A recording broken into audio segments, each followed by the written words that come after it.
Hi Indians, welcome to our Ummeed batch. तो हम लोग अपना ज्योग्राफी में अभी तक 4 वीडियो देख चुके हैं। लास्ट वाला जो वीडियो गया था उसमें हम लोगों ने देखा था कि नदी जो होता है पर्वतीय भाग में कौन कौन सा आकृति वो निर्माण करती है। ठीक है, तो अगर आपने वो सब वीडियो नहीं देखा है तो डिस्क्रिप्शन में जाइए, वहाँ पे आपको एक लिंक मिलेगा जिस पर क्लिक कीजिए। ज्योग्राफी का आपको फर्स्ट चैप्टर का जितना अभी तक वीडियो हम अपलोड किए हैं सब आपको मिल जाएगा। ठीक, तो आज जो हम लोग बात करने वाले आपको हमने बताया था कि जो नदी होता है सबसे पहले पर्वतीय भाग में रहता है, पर्वतीय के बाद फिर हमारा मैदानी भाग में आता है, मैदानी के बाद फिर डेल्टाई भाग में जाता है। तो हम लोग तो पर्वतीय भाग का जितना भी स्थलाकृतियाँ बनाता है वो सब हम पढ़ चुके हैं। ठीक, आज हम बात करने वाले हैं कि मैदानी भाग में क्या क्या बनाता है, फिर हम लोग नेक्स्ट फिर आगे देखेंगे, हम लोग डेल्टाई में देखेंगे। तो आज जो है हमारा बेसिकली जो नदी होता है, नदी कार्य द्वारा मैदानी भाग में बस 5 स्थलाकृतियाँ बनती है जिसे आपको पढ़ना है। बनती तो वैसे कुछ ज़्यादा ही है बट आपका सिलेबस 5 ही को बोलता है पढ़ाने के लिए। ठीक है, तो हमें बस 5 स्थलाकृतियों को पढ़ लेना है, बस काफ़ी है। ठीक है, तो चलिए फिर हम लोग अपना स्टार्ट करते हैं।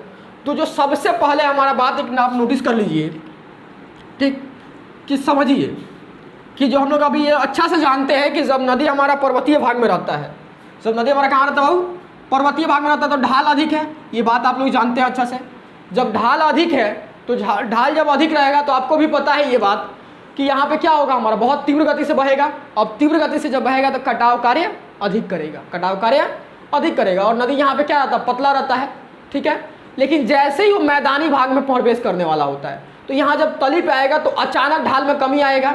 अब अचानक ढाल में कमी आएगा तो जिस रास्ते से बह रहा होगा हो सकता है वहाँ पे बड़े बड़े कंकड़ पत्थर आने लगेंगे, जिसकी वजह से वो क्या होगा कि जो नदी की धारा होती है वो इधर एक बार बहने लगेगा, फिर इधर बनेगा, फिर ये डिवाइड हो जाएगा। ऐसे कर करके वो लगेगा कई भागों में बंटने। इस बात से आप लोग को इनकार है कोई? ठीक है, क्योंकि जब जहाँ जहाँ पहाड़ पर्वत पड़ेगा वो क्या करेगा, इसके तो पत्थर उत्तर पड़ेगा, इधर उधर हो जाएगा। जब मैं क्योंकि मैदानी भाग में प्रवेश करते ही क्या हुआ, ढाल में कमी आया। ढाल में कमी आते ही नदी का वेग क्या हो जाएगा, डिक्रीज कर जाएगा, यानी कम हो जाएगा। जैसे ही वेग कम होगा वो बड़ा बड़ा कंकड़ पत्थर जो लाया होगा उसको जमा करना शुरू करेगा। उसके बाद फिर आपका जो बड़ा बड़ा कई रास्ता में समझिए कि ये पानी बह रहा होता तो क्या होगा, यहाँ पत्थर टकराया तो हो सकता है पानी इधर से भी भागने लगे और इधर से भी भागने लगे।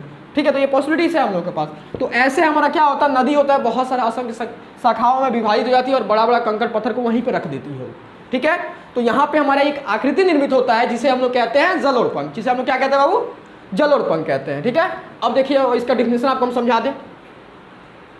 देखिए जलोढ़ क्या है, वो हमारा नदी पहाड़ी भाग को छोड़कर मैदानी भाग में जैसे ही प्रवेश करती है, ये पहाड़ी भाग में था, जैसे ही मैदानी भाग में प्रवेश करेगी, ढाल में अचानक कमी के कारण उसकी वेग में काफ़ी कमी हो जाती है। ये बात आपको हम पहले बता चुके हैं। वे वेग में कमी तथा भार की अधिकता, काटा था उधर पर्वतीय भाग में, इस बात से इनकार नहीं है। भार की अधिकता के कारण नदी पर्वतीय भाग से लाए गए बड़े बड़े कंकड़ पत्थर को बहाकर आगे ले जाने में असमर्थ हो जाती है। इसलिए उन पदार्थों को पर्वत के पद मतलब क्या होता है, वहाँ पर पर्वत का पद मतलब पैर होता है। पद मतलब क्या होता है, सबसे निचला हिस्सा पैर होता है। पर्वत के पद में के पास जमा कर देती है, जिससे जलोढ़ कहा जाता है, क्योंकि इसकी आकृति पंखे जैसी होती है। देखिए इसको ध्यान से देखिए, ये देख रहे हैं सर, अगर समझ के लिए यहाँ से हम एक डंटा लगा दें, पंखा कैसा होता है बाबू, ऐसा नहीं कुछ होता है।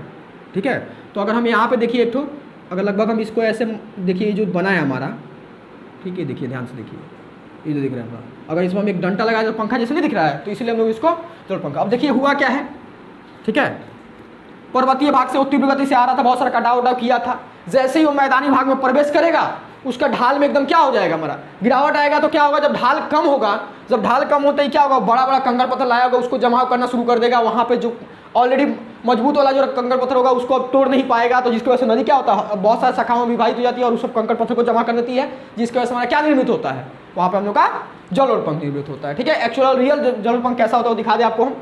ठीक है, देखिए रियल जलोढ़ देखिए कैसा हुआ है, देख रहे हैं, यहाँ से नदी आया होगा, यहाँ पे देखिए कंकड़ पत्थर सब जमा करते हुए पतला पतला धाराओं से निकल के आगे फिर बहेगा वो। ठीक है, तो ये होता है हम लोग का जलोढ़। पहला हम लोग का समझ में आया आपको आकृति, जलोढ़ कैसा होता है। आपको जलोढ़ का डायग्राम जब बनाने बोलेगा तो आप बेसिकली कोशिश कीजिएगा कि बस पेंसिल से एक ऐसा पहाड़ टाइप का दिखा के, लाइक ऐसे कुछ पहाड़ टाइप का लाते हुए दिखा दीजिएगा और यहाँ से गिरते हुए ऐसे इसको बाद ऐसे से फैला के ऐसे से मतलब ऐसा कुछ कर दीजिएगा। ठीक है, बस उतना कुछ खास आपको नहीं बनाना है। ठीक है, पहाड़ पर्वत आप लोग खैर आप लोग का डायग्राम अच्छा होगा तो बना लीजिएगा, नहीं तो बेसिकली ऐसे ही बना सकते हैं, आपका काम चल जाएगा। ठीक है, समझ में आया? तो हम लोग का पहला आकृति में हम लोग क्लियर हो गया जलोढ़ क्या होता है। ठीक, अब फिर हम लोग बात करें सेकेंड आकृति में। ठीक है, अब देखिए हम लोग क्या है, विसर्प है। क्या बाबू, हमारा विसर्प है। अब देखिए अभी हम लोग समझ गए कि जो हम लोग का नदी जब होता है मैदानी भाग में प्रवेश करता है, मैदानी भाग में जैसे ही अब वो प्रवेश किया तो आपको पता है कि एक समझिए कि हम लोग जो मैदानी भाग किसको बोलते हैं, जहाँ हम लोग रह रहे हैं एक्चुअल, ठीक है, जो भी हम लोग का है समतल एरिया जो है, हालांकि समतल रहता भी नहीं इस एरिया में, देखिए कहीं ऊंचा होता है, कहीं खाला होता है, कहीं का मिट्टी बहुत नरम होता है, कहीं का मिट्टी बहुत टाइट होता है। जैसे हम लोग अभी एग्जाम्पल देख ले तो यूपी, बिहार और बंगाल तीनों हम लोग का मैदानी क्षेत्र में आता है, ठीक है। लेकिन अगर हम इसमें देखें तो कहीं देखिएगा कि कहीं का मिट्टी अलग टाइप का पाया जाता है, कहीं का मिट्टी अलग टाइप का पाया जाता है, और यहाँ का मिट्टी भी अलग टाइप का पाया जाता है। जैसे यूपी बिहार का मिट्टी देख लीजिएगा तो खास करके वहाँ पे काली मिट्टी अधिक पाई जाती है, वहाँ का मिट्टी थोड़ा नरम रहता है, और यहाँ बलुई टाइप का मिट्टी रहता है, यहाँ पर कंकड़ पत्थर ज़्यादा पाया जाता है यहाँ का मिट्टी में। तो ये जो अंतर है हम लोगों का, इस टाइप का मैदानी भाग में पाया जाता है। और मैदानी भाग हालांकि कहीं ऊँचा रहता है, कहीं खाला रहता है, एक समान नहीं रहता, वो समतल रहता भी नहीं है पूरा अच्छा से, ठीक है। तो हम लोग का क्या हुआ देखिए, अब जैसे सपोज कीजिए कि हम लोग का कोई नदी था, पर्वतीय भाग से वो मैदानी भाग में आया है। अब मैदानी भाग में आते ही उसका ढाल में तो कमी हो गया, इस बात से आप इनकार नहीं कर सकते, ठीक है। अब ढाल में जब कमी हुआ है तो क्या हुआ है, अब उस ढाल में कमी हुआ तो अब उसके वजह से क्या होगा, बड़ा बड़ा कंकड़ पत्थर को ऐसे ही नहीं काट पाएगा, यानी बड़ा बड़ा जो भी कठोर मिट्टी रहेगा उसको काट ऐसे भी नहीं पाएगा। तो सपोज कीजिए ये ऐसे बह रहा था, ये ऐसे बह रहा था, अब यहाँ पे बड़ा सा कंकड़ पत्थर यानी कठोर मिट्टी आ गया, तो ये क्या करेगा, अपना रास्ता चेंज कर लेगा, इधर मुड़ जाएगा। फिर उसके बाद ऐसे इधर टाइट आया तो ऐसे अभी क्या करना होता है, टेढ़ा मेढ़ा होने लगता है, यानी बल खाते हुए देखिए टेढ़ा मेढ़ा, देख रहे हैं ऐसे। तो ये ऐसे चल रहा था, यहाँ पे इसको टाइट मिला जमीन तो इधर भागा, फिर इधर यहाँ पे टाइट मिला है तो इधर भागा, ऐसे कर करके टेढ़ा मेढ़ा होकर भागने लगता है। तो जिसे हम लोग क्या कहते हैं, बिसर्फ करते हैं या मियंडर कहते हैं, ठीक है। देखिए क्या बोल रहा हम लोग का, बिसर्फ। प्रोढ़ नदी जब मैदानी भाग में प्रवेश करती है तो निम्न कटाव की अपेक्षा क्षैतिज कटाव अधिक सक्रिय हो जाता है। क्षैतिज मतलब वो गहराई में ना काट के अब चौड़ाई को बढ़ाती है, ये बात आप लोगों को बहुत अच्छे से पता है, ठीक है, कि जो हम लोग का पर्वतीय भाग में नदी सबसे ज़्यादा लंबवत कटाव करती है और मैदानी भाग में क्षैतिज कटाव करती है। ये बात हमने बहुत अच्छा समझाया था आपको, वही बात बस बोला जा रहा है। परिणाम स्वरूप नदी अपने घाटी को गहरा करने के बजाय चौड़ा करने लगती है। इस अवस्था में नदी का मार्ग ना तो समतल होता है और ना ही एक समान चट्टानों का बना रहता है। अब जैसे देखिए पर्वतीय भाग में जब था तो पूरा तो चट्टान से ही बना हुआ था, तो ढाल था तो वो तो एक ही तरफ से प्रभाव हो रहा था, मतलब तोड़ते फोड़ते निकल जा रहा था। लेकिन अब मैदानी भाग में क्या हुआ है, मैदानी भाग में ना ही वो समतल है, कहीं ऊंचा है कहीं खाला है, और ना ही एक समान मिट्टी से बना, यानी एक समान उस चट्टानों से बना हुआ है। तो इस वजह से ये सब होता है, ठीक है। अतः नदियाँ सीधे मार्ग में ना प्रवाहित होकर बल खाती हुई टेढ़े मेढ़े रास्ते से होकर बहती है। ये देख रहे हैं, इसी को बल खाना बोलते हैं, ठीक है, देख रहे हैं ऐसे तो, ठीक है, बहती है। इस कारण नदी के मार्ग में छोटे बड़े मोड़ बन जाते हैं। इन मोड़ों को हम लोग क्या कहते हैं, बिसर्फ कहते हैं। ये जो मोड़ बना है ना, इस मोड़ को हम लोग क्या कहेंगे बाबू, बिसर्फ कहेंगे, यानी ये जो आकृति है इसको हम लोग क्या कहेंगे, बिसर्फ कहेंगे। बात समझ में आया। ये आकृति आपको बहुत अच्छा समझना इसलिए जरूरी है क्योंकि आने वाला आकृति जो भी है इसी पे आधारित है। बात समझिए कि हम लोग का होता क्या है, एक बार और अच्छा समझने की कोशिश कीजिए। जैसे ही नदी हमारा पर्वतीय भाग को छोड़कर मैदानी भाग में प्रवेश की तो हम लोग का क्या होता है, जब वो जलोढ़ पंखा निर्मित करने के बाद फिर जब नदी आगे बढ़ती है, आगे बढ़ने के बाद वो पाती है कि ना, देखिए पहले तो क्या था हमारा, पहले तो पूरा चट्टानों से बना हुआ था, एक समान उसको मिल रहा था, लेकिन मैदानी भाग में उसको चट्टानी ना मिलती है और ना ही समतल मिलता है। अब कहीं कठोर मिलता है, कहीं मुलायम मिलता है, तो इसलिए जो एरिया को कठोर पाती है उसको छोड़ के जो मुलायम मिलता है उधर मुड़ते हुए बल खाते हुए टेढ़ा मेढ़ा चलते जाती है। और नदी मैदानी भाग में क्या करती है, हमारा नदी को चौड़ा ज़्यादा करती है, ठीक है, लंबवत कटाव ना करके, ठीक है। तो ये हम लोग का हो गया बिसर्फ बोलते हैं, ठीक है। ये जो हम लोग नदी टेढ़ा मेढ़ा बल खाते हुए चलती है, इसके अनुसार ये जो मुड़ाव पाया जाता है, ठीक है, इन मुड़ों को हम लोग क्या कहते हैं बाबू, बिसर्फ कहते हैं। समझ में आया आपको। चलिए फिर हम देखिए इस बिसर्फ में आप लोग अगर ध्यान से देखने की कोशिश करें, इस बिसर्फ में देखिए अगर हम मान लें इसको हम एक बिसर्फ कम है, हालांकि देखिए यहाँ पे ये पहला बिसर्फ ये है, दूसरा बिसर्फ ये है, तीसरा बिसर्फ ये है, चौथा बिसर्फ ये है, पांचवा बिसर्फ ये है, यानी यहीं पे ऑलरेडी 5 बिसर्फ बना हुआ है, यानी जो ये मोड़ है इसी को हम लोग बिसर्फ बोलते हैं, ठीक है। ये हम लोग का कितना बिसर्फ बना हुआ हो, 5 बिसर्फ बना हुआ है, ठीक है। अब यहाँ अगर आप ध्यान से देखते हैं, अगर हम किसी भी एक बिसर्फ को उठाएं, किसी भी एक बिसर्फ को उठाएं, ठीक, तो उठाते ही देखिए हम लोग का क्या हो रहा है कि यहाँ अगर यहीं पर हम उठा रहे हैं तो ये देखिए ये किनारा इसका है और ये किनारा ये है। ये नदी में तो भैया 2 ही किनारा होता है, लेकिन इस किनारा को अगर आप ध्यान से एब्जॉर्ब करेंगे, ध्यान से देखेंगे, तो अगर हम देखें इसको तो यहाँ देखिए और यहाँ देखिए, यहाँ जब देख रहे हैं तो पानी अंदर से आकर टकरा रहा है, पानी अंदर से आकर टकरा रहा है इसका, तो ये क्या होगा हम लोग का अवतल हो जाएगा। ये क्या हो जाएगा बाबू, अवतल है इस केस के लिए, और पानी इसमें देखिएगा तो इधर टकरा रहा है, यानी पानी इसमें इधर आकर टकरा रहा है, तो ये क्या होगा बाबू हम लोग का उत्तल हो गया, यानी ये क्या हम लोग का उत्तल तल है और ये क्या होगा हमारा अवतल तल है। बात समझ में आया आपको, ठीक। तो ये क्या हो गया हम लोग का अवतल तल, किस लिए, क्योंकि अंदर की तरफ आगे टकरा है, ऐसे मुड़ा हुआ जो है इसमें अंदर की तरफ आगे टकरा रहा है, तो ये क्या हो गया हम लोग का उत्तल हो, अवतल, सॉरी अवतल हो गया, अवतल अंदर आने वाला तल, ठीक है। देखिए अंदर आके टकराया इधर, तो ये क्या हो गया हम लोग का अवतल हो गया, और ये क्या हो गया हम लोग का उत्तल हो गया। तो इसी पे दो और नामकरण दिया हुआ है, हालांकि छोटा छोटा कर करके, जो कभी कभी पूछ देता है, ठीक है। तो उसको हम लोग थोड़ा सा देख लें, आपको समझ लें, ठीक। इसके बाद इसका प्रॉपर्टी भी पढ़ेंगे कि हम लोग का अवतल पे ज़्यादा कटाव होता है कि उत्तल पे ज़्यादा कटाव होता है, एक जगह कहाँ पे नीचे पड़ा होता है वो भी हम लोग समझेंगे। देखिए ये रियल उदाहरण दिया हुआ आपका विसर्ग का, रियल नदी का ऐसे उदाहरण दिया हुआ, देखिए कैसे बल खाती हुई टेढ़ा में होकर चल रही है, ठीक है, देख सकते हैं आप, ठीक। हम लोग का हुआ, ठीक। तो अब देखिए हम लोग बताया विसर्ग के प्रत्येक मोड़ पर दो प्रकार के किनारे होते हैं। इस बात से आपको इनकार नहीं है कि प्रत्येक मोड़ पर दो प्रकार के किनारे होते हैं। देखिए जैसे हम लोग इसी मोड़ को देखें, इसी हम लोग मोड़ पे देखें, देखिए ये किनारा ये है और एक किनारा ये है। ये हम लोग का कौन सा तल है बाबू, इधर आके पानी टकरा रहा है, ये क्या हो गया हम लोग का अवतल हो गया। और ये कौन सा बाबू बाहर से टकरा रहा है ना, मतलब क्या हो गया उत्तल हो गया, ठीक है। समझ में आपको, तो अवतल उत्तल वाला किनारा में कोई डाउट नहीं होना चाहिए। तो हम लोग को वही बात बोला है कि प्रत्येक विसर्ग में क्या होता है हमारा, प्रत्येक विसर्ग में विसर्ग के प्रत्येक मोड़ में दो प्रकार के किनारे होते हैं, एक अवतल ढाल होता है, दूसरा उत्तल ढाल वाला किनारा होता है, ठीक है। अब पहला देखिए हम लोग क्या बोलते हैं, अवतल जो ढाल होता है उसको हम लोग क्लिफ बोलते हैं। क्या बोलते हैं बाबू, क्लिफ बोलते हैं, रिवर क्लिफ जिसको बोला जाता है। क्या होता है हमारा अवतल ढाल नदी पर, अवतल ढाल पर नदी की धारा सीधे टकराती है और कटाव का कार्य अधिक करती है, इस कारण अवतल किनारे पर क्लिफ का निर्माण हो जाता है। इसी आधार पर अवतल किनारे को हम लोग क्या कहते हैं, क्लिफ कहते हैं। क्लिफ मतलब एक तगड़ा मोड़ ऐसे बोलते हैं, ठीक है। अभी दिखाते हैं हमें कैसे होता है, ठीक है।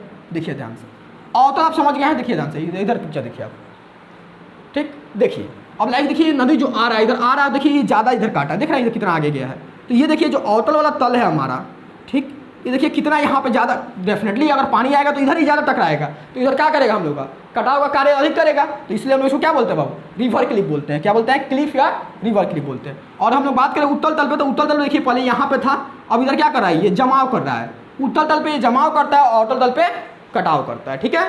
बात समझ में आया आपको। विसर्ग में दो पॉइंट आपको ध्यान से रखना होगा कि विसर्ग को क्या होता है, विसर्ग के प्रत्येक मोड़ पर हमारा क्या होता है, दो तरह का किनारा पाया जाता है, पहला किनारा अवतल, दूसरा किनारा उत्तल, ठीक है। तो हम लोग पहला अवतल वाला किनारे को क्या बोलते हैं, वो क्लिफ बोलते हैं, और दूसरा उत्तल वाला किनारे को क्या बोलते हैं हम लोग, संदक या विसारक ढाल बोलते हैं, ठीक है। अवतल ढाल के दूसरी ओर उत्तल ढाल वाला किनारा होता है, इस किनारे पर अपर्दन के बजाय नीचे पड़ कार्य होता है, इस किनारे का ढाल मंद होता है, इसे संदक या विसारक ढाल कहते हैं। देख लीजिए आप यहाँ पे आसानी से समझ सकते हैं। ये वाला हम लोग क्या है, अवतल वाला है जिसको हम लोग क्लिफ बोलेंगे, और ये हमारा उत्तल वाला ढाल है जिसको हम लोग क्या बोलेंगे, संदक बोलेंगे या विसारक बोलेंगे, ठीक है। अब देखिए इधर डेफिनेटली इधर पानी का स्पीड ज़्यादा आगे टकराएगा तो इधर कटाव अधिक करने वाला है। देखिए आपको दिख भी रहा है नदी, देखिए कितना भयंकर कटाव किया, यहाँ पे ऐसे गया है, और यहाँ पे देखिए पहले स्थिति इसका ये था, लेकिन ये क्या किया, यहाँ पे जमाव का कार्य किया है। यानी हम लोग क्या देख पा रहे हैं कि अवतल तल पे जो हमारा होता है कटाव अधिक होता है और उत्तल तल पे जमाव होता है। बात समझ में आ गई आपको, विसर्ग समझ में आ गया, हाँ भैया विसर्ग तो लग रहा समझ में आ गया।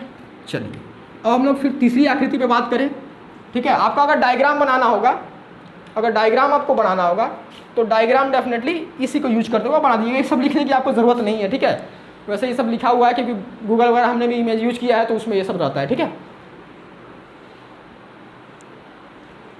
अब देखिए हम लोग बात करेंगे बाबू गोखुर झील पे। गोखुर झील भी देखिए विसर्ग का ही एक विकसित रूप है। जैसे सपोज कीजिए कि ये हम लोग का विसर्ग था, ठीक है।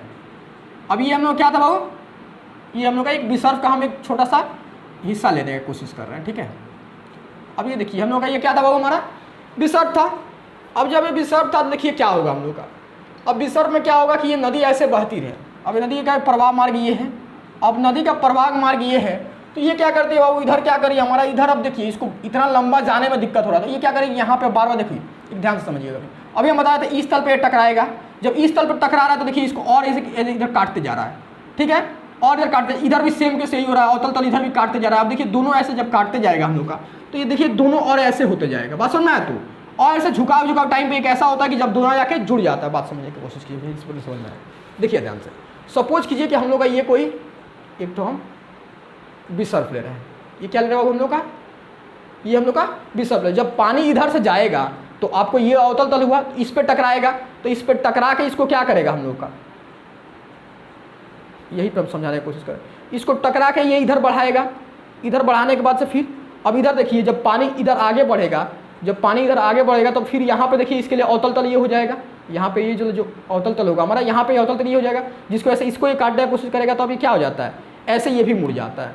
बात समझ में आया? तो जब ये ऐसा हो गया तब ये पतला सा होता है, तो नदी का भी पतला सा तोड़ना बहुत आसान है। तो नदी पतला सा तोड़ के अब नदी डायरेक्ट इतना घूर के ना पानी घुमा कर, देखिए डायरेक्ट सीधा मार्ग में बहने लगती है, जिसकी वजह से ये वाला टुकड़ा वाला जो जल का हिस्सा था वो वहीं पे बचा रह जाता है, जिसको जहाँ भी कहीं भी एक जगह नदी से हटा हुआ दूर में जल स्थित हो गया तो उसको हम लोग क्या बोलते हैं?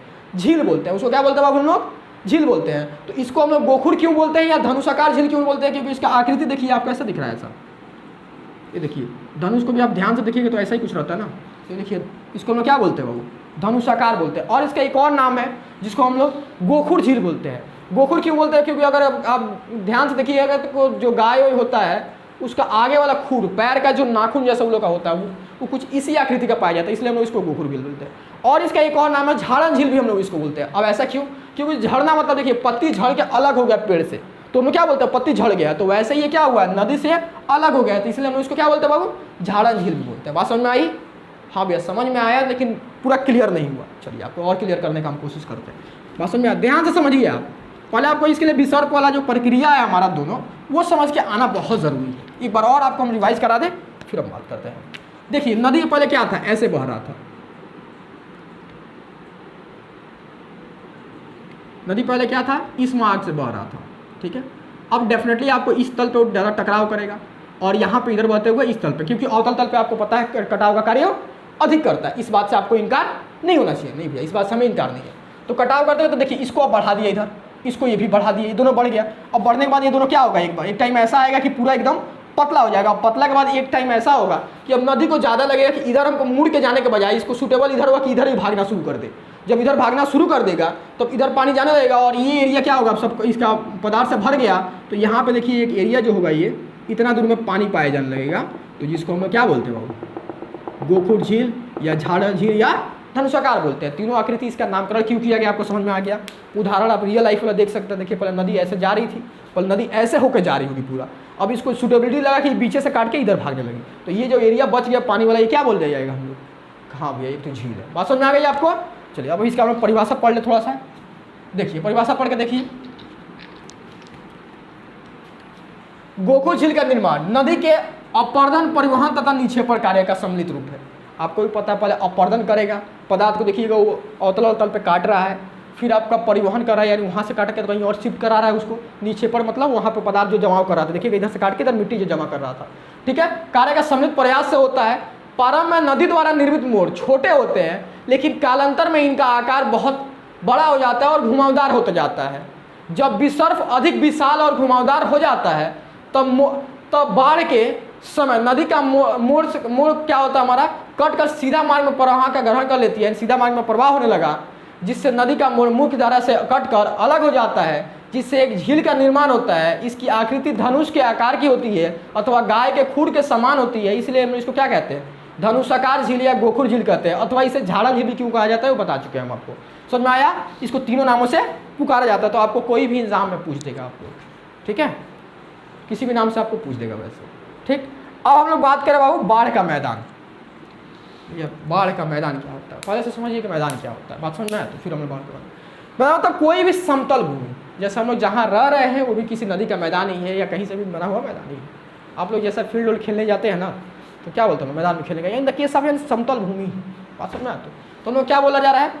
देखिए जब नदी में जब बाढ़ आती है, नदी में बाढ़ आना मतलब क्या होगा? पानी अत्याधिक हो गया, यानी जितना उसका पानी का मतलब एक समझिए कि नदी का बांध जो है, यानी जो नदी का समझिए नदी का जो गहराई है इतना गहरा है और यहाँ पे ज़मीन है। अब इससे अधिक पानी हो जाएगा तो बाहर निकलेगा पानी, तो उसी को बाढ़ आना बोलते हैं हम लोग। जब नदी में बाढ़ आती है तो बाढ़ का पानी नदी के दोनों किनारे पर दूर दूर तक फैल जाता है। नदी का पानी दूर दूर तक फैल जाता है, इस बात को नोटिस कीजिए।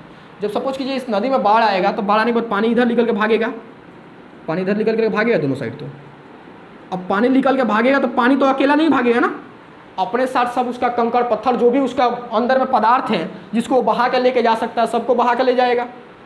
अब सबको जब बहा के लेके चल जाएगा, अब बहा के लेके चल जाएगा, लेकिन एक टाइम तो आएगा, हमेशा तो बाढ़ रहेगा नहीं ना। अब बाढ़ जब खत्म होगा तब जब उधर से रिटर्न लौटेगा तो रिटर्न में तो पानी के पास उतना दम नहीं रहेगा ना कि एक ही बार पानी लेके आए, क्योंकि कुछ कुछ सब पानी क्या होगा? बढ़ चुका होगा, कुछ पानी इधर रुक जाएगा ना, तब सब रुक जाएगा। अब क्या होगा? पानी उतना स्पीड से वापस नहीं लौटता है, धीरे धीरे वापस लौटता है। इसलिए क्या होता है? हमारा कंकड़ पत्थर सब जो भी पदार्थ ले गया रहता है सब इधर एक चादर के तौर पर बिछ जाता है। चादर के तौर पर क्या होता है? वो हमारा बिछ जाता है, ये सब ऐसे छिटक गया। जैसे पानी समझिए, पानी ऐसे नदी से बाहर निकला और बाहर के साथ बहुत सारा पदार्थ निकल के क्या हुआ, फील्ड में सब छिटा, और फील्ड में छिटने के बाद से जब बाढ़ खत्म होगा तो पानी धीरे धीरे वापस आ गया, सब कंकड़ पत्थर सब उधर ही छूट गया। तो मेरे को वही बात बोला जा रहा है कि जब नदी में बाढ़ आती है तो बाढ़ का पानी नदी के दोनों किनारों पर दूर दूर तक फैल जाता है। बाढ़ का पानी स्थिर होने पर या जब बाढ़ समाप्त हो जाता है तब तो जल के साथ बहाकर आया हुआ अवसाद या यथावस्थ धरातल पर जमा हो जाता है। यानी अवसाद जो भी रहता है वो सब क्या होता है हमारा वहाँ पे जमा होता है, जिससे इस प्रदेश में काफ मिट्टी क्या होता है हमारा, काफ मिट्टी का परत निक्षेपित हो जाता है।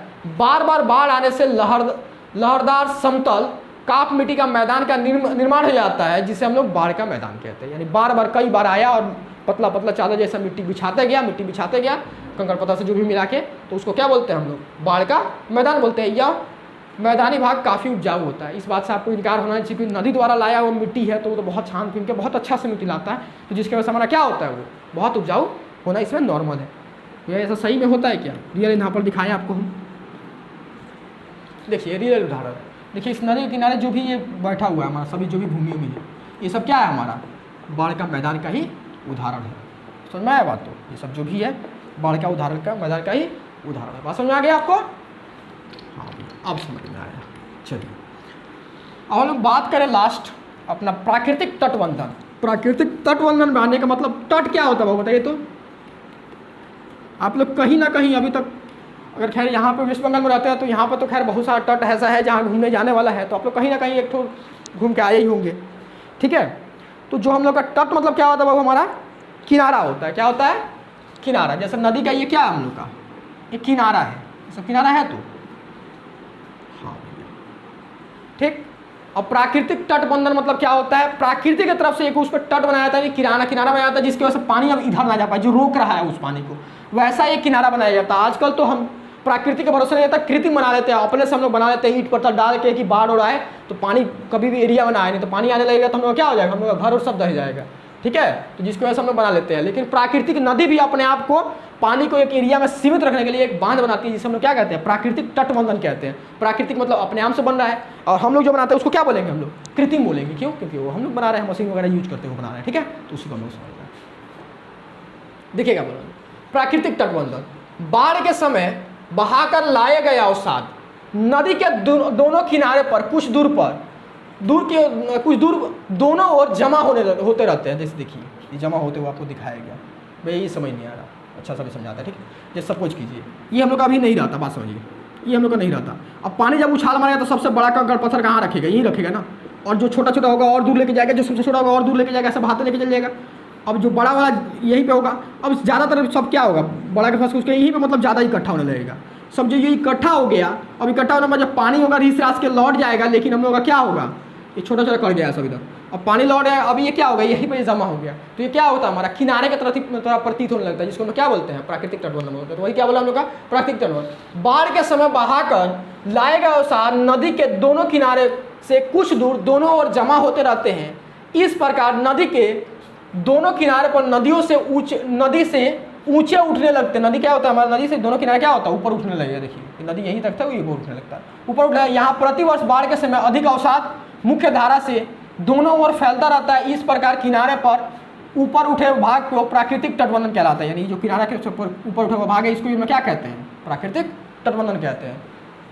यह नदी के जल को नदी के किनारे के बहने से रोकती है। यानी नदी, अब देखिए अभी प्राकृतिक तटबंधन हो गया, अब इधर पानी बहने नहीं देगा, ये रुकने की कोशिश करेगा। तट का ही काम करता है, जैसा तट हम लोग कृत्रिम रूप से बना के पानी को रोकने की कोशिश करते हैं वैसा ही करता है। लेकिन इसका नुकसान ये होता है कि प्राकृतिक बनाया है तो प्राकृतिक कभी भी नष्ट कर सकता है। लेकिन क्या करता है ये, लेकिन इसके अचानक टूट जाने से काफ़ी जनधन की हानि होती है। देखिए ये तो उतना मजबूत तो नहीं होगा ना, जैसे हम लोग बनाते हैं, हम लोग क्या करते हैं, पूरा सीमेंट रड और जितना भी मटेरियल कंस्ट्रक्शन का सामान होता है सबको डाल के जितना मजबूत से मजबूत बना सकते हैं। लेकिन वो तो ऐसा होता नहीं है ना, क्योंकि उसी का अवसाद से जमा हुआ है। तो किनारा तो रहता है, लेकिन कब तक है इसका कोई गारंटी नहीं दे सकता है, कभी भी टूट सकता है। इसलिए देखिएगा आप पुराना ज़माना में बहुत सारा बाढ़ आया करता था। पुराने ज़माने में हर मतलब राज्य में सुनिएगा बाढ़ आ ही रहा है। क्यों, क्योंकि सब प्राकृतिक तटबंधन के भरोसे हम लोग रहते थे, तो वो कभी भी टूट जाता था। आजकल क्या है, कृत्रिम है। कृत्रिम भी हालांकि टूटा, लेकिन बहुत रेयर केस है। यानी हम लोग का बाढ़ का रेशियो भी कम हो चुका है, ये भी एक फैक्टर है हमारा। बात समझ में आया। तो अभी हम दिखा दें आपको रियल उदाहरण इसका।